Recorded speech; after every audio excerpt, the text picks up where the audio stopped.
মেয়েরা যারা মাথায় কাপড় দেয় না, বিশেষ করে মেয়েরা হিজাব যারা করে না, কিয়ামতের ময়দানে এই মেয়েদের এক একটা চুল এক একটা সাপ হয়ে তার শরীরে তার মাথায় দংশন করতে থাকবে। নাউজুবিল্লাহ। বড় কঠিন বিষয় ভাই। নামাজ পড়া ফরজ, রোজা করা ফরজ, হজ করা ফরজ, যাকাত দেওয়া যেমন ফরজ, পর্দা করা ছেলেদের এবং মেয়েদের তেমনই ফরজ। মনে রাখবেন, আল্লাহ তাআলা বলেছেন ওয়ালিয়াদরিবনা বিখুমরিহিন্না আলা জুয়ুবিহিন, মেয়েরা এমন একটা পোশাক মাথা থেকে পা পর্যন্ত ঝুলিয়ে দিবে যাতে করে তার শারীরিক আকার আকৃতি অবয়ব বোঝা না যায়।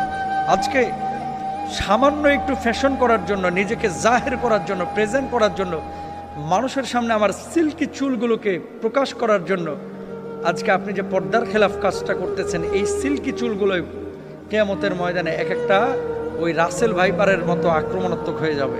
এই চুলগুলো আপনাকে মাথার উপরে দংশন করবে। কেন